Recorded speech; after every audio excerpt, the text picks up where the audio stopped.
قرآن مجید میں اللہ تعالیٰ فرماتے ہیں کلوا واشربوا ولا تسرفوا انہ لا يحب المسرفین، الاعراف 31۔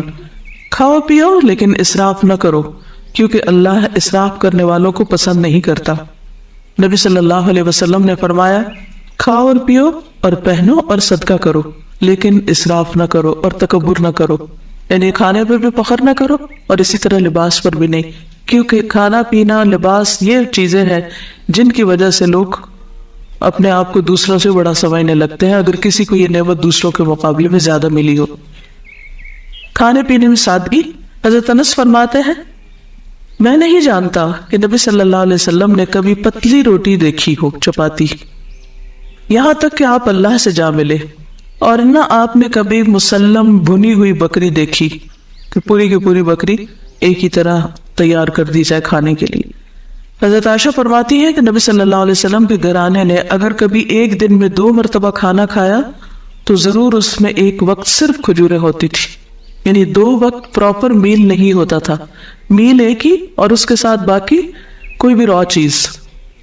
ہمارا 3 وقت کا کھانا تو وہاں 1 وقت کا کھانا۔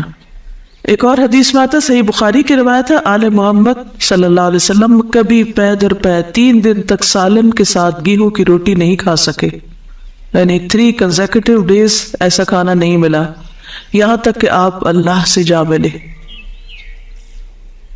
اسی طرح یہ ہے کہ جسمانی ضرورت مثلاً قد کاٹ، عمر، کام کاج کی نوعیت کے اعتبار سے بھی غذا کا تعین کرنا چاہیے اور اس کی مقدار کا بھی۔ اسی طرح سادہ اور متوازن غذا زیادہ بہتر ہے۔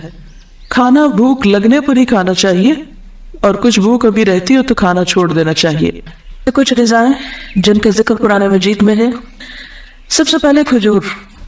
اس کے اندر ایسے اجزاء پائے جاتے ہیں کہ اگر آپ 1-2 کھجوریں بھی روزانہ کی کھا لیں تو جسم کی دردیں جس کا اکثر لوگ شکار رہتے ہیں، یا پھر بڑھاپے میں بہت سی چیزوں کی جب کمی ہو جاتی جسم کے اندر تو بہت سے لوگ صرف دردوں کی شکایت کرتے ہیں، تو اس میں بھی اس کا بہت فائدہ ہے۔ نبی صلی اللہ علیہ وسلم نے فرمایا جس گھر میں کھجور نہیں وہ اس گھر کی مانند ہے جس میں کوئی کھانا نہیں۔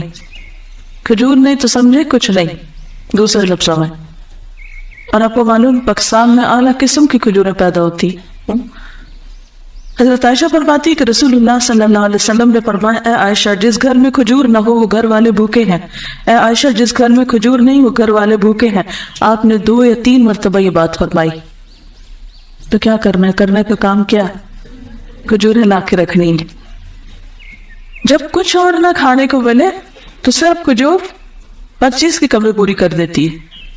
کھجور کے ساتھ ککڑی کا استعمال، عبداللہ بن جعفر کہتے ہیں کہ میں نے نبی صلی اللہ علیہ وسلم کو تازہ کھجور ککڑی کے ساتھ کھاتے دیکھی، یعنی اگر آپ کھجور کے ساتھ کھیرا شامل کر لیں، بس صبح میں اگر آپ نے دودھ کھجور لیا اور اگر صبح نہیں آپ کھاتے دوپہر میں لیتے ہیں تو بہترین اسنیک ہے، دوپہر کے کھانے کا کام کر سکتے۔ حضرت عائشہ کہتی کہ میری والدہ مجھے موٹا کرنے کی تدبیر کرتی تھی تاکہ میری رخصتی کر کے رسول اللہ صلی اللہ علیہ وسلم کی خدمت میں روانہ کرے، لیکن یہ مقصد کسی تدبیر سے حاصل نہ ہوا، حتیٰ کہ میں نے کھجوروں کے ساتھ ککڑی کھائی تو میں انتہائی متناسب انداز کی فربب ہو گئی، یعنی کہ اچھی فزیک ہو گئی۔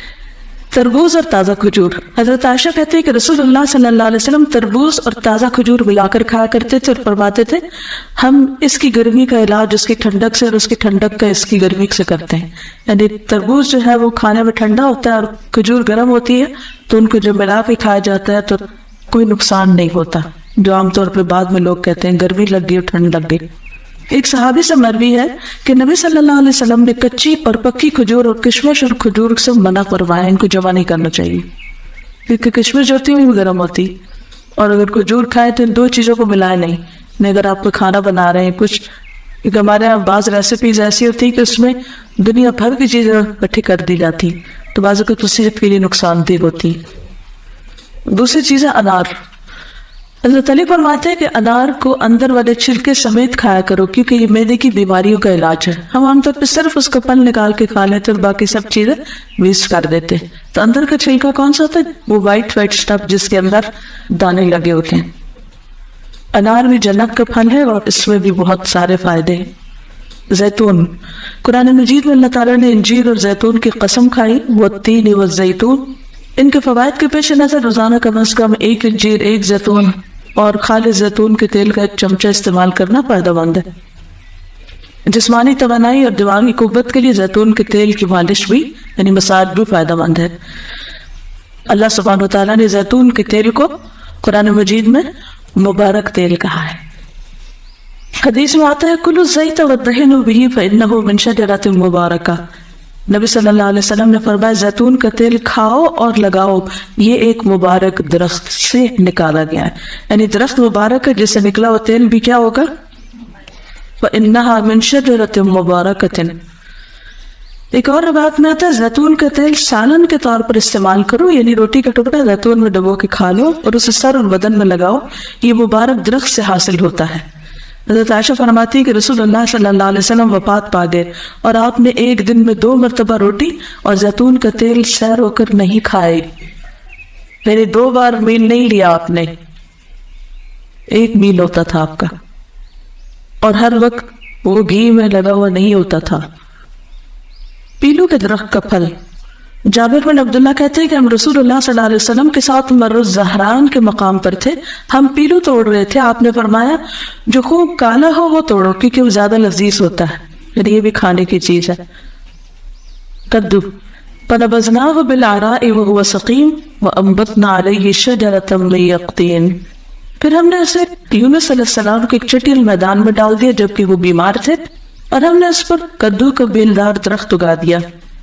انس بن مالک کہتے ہیں کہ ایک درزی نے رسول اللہ صلی اللہ علیہ وسلم کو کھانے پر بلایا، وہ کہتے ہیں کہ میں خود بھی اس دعوت میں آپ کے ساتھ گیا، اس درزی نے روٹی اور شوربہ جس میں کدو اور سوکھا گوشت تھا رسول اللہ صلی اللہ علیہ وسلم کے سامنے پیش کیا۔ میں نے دیکھا کہ نبی صلی اللہ علیہ وسلم کدو کے قتلے پیالے میں تلاش کر رہے تھے، یعنی گوشت بھی تھا اور کدو بھی تھا، گوشت کی بجائے کدو اٹھا کے کھا رہے تھے۔ اس دن سے میں بھی برابر کدو پسند کرتا ہوں۔ حضرت یونس علیہ السلام کی بیماری کے علاج کے طور پر کدو کی بیل اگائی گئی تھی، جس سے ان کے جسم پر جو بھی مچھلی کے اسٹمک میں جانے کی وجہ سے جو ایسیڈک مادہ تھا وہ لگنے سے زخم وغیرہ ہوا ہوگے، ان کا علاج اس سے ہوا۔ انس کہتے ہیں کہ اس کے بعد جو کھانا میرے لیے تیار کیا گیا اور جتنا مجھ سے ہو سکا میں نے اس میں کدو کو ضرور شامل کر لیا۔ چقندر اور جو، سہل بن سعد کہتے ہیں کہ ہمیں جمعہ کے دن بڑی خوشی ہوتی، ہماری ایک بوڑھی خاتون تھی، وہ چقندر کی جڑیں لے کر اپنی ہانڈی میں پکاتی، اوپر سے کچھ جو کے دانے اس میں ڈال دیتی، ہم جمعہ کی نماز پڑھ کر ان کی ملاقات کو جاتے تو وہ ہمارے سامنے ہی کھانا رکھتی، یعنی ہر جمعہ وہ یہ کھانا پکا کے رکھتے اور ہم سب کھاتے۔ جمعہ کے دن ہمیں بڑی خوشی اسی وجہ سے رہتی تھی، یعنی ہمیں پتا ہوتا تھا آج اچھا سا کھانا ملے گا۔ ہم نماز جمعہ کے بعد ہی صبح کا کھانا کھایا کرتے تھے، اللہ کی قسم نہ اس میں چربی ہوتی تھی نہ گھی، یعنی چقندر ہوتے تھے ابلے ہوئے اور اس کے اوپر جو کے کچھ دانے، پھر بھی خوش ہوتے تھے۔ ہمارا کیا حال ہے؟ کہتے اللہ کی قسم نہ چربی ہوتی تھی نہ گھی۔ اگر ہمیں کبھی بیماری میں بھی کبھی علاج کے طور پر بھی ایسی سبزی کھانے کو ملے تو ہم اپنے آنسو سے اس کو بھگو دیں۔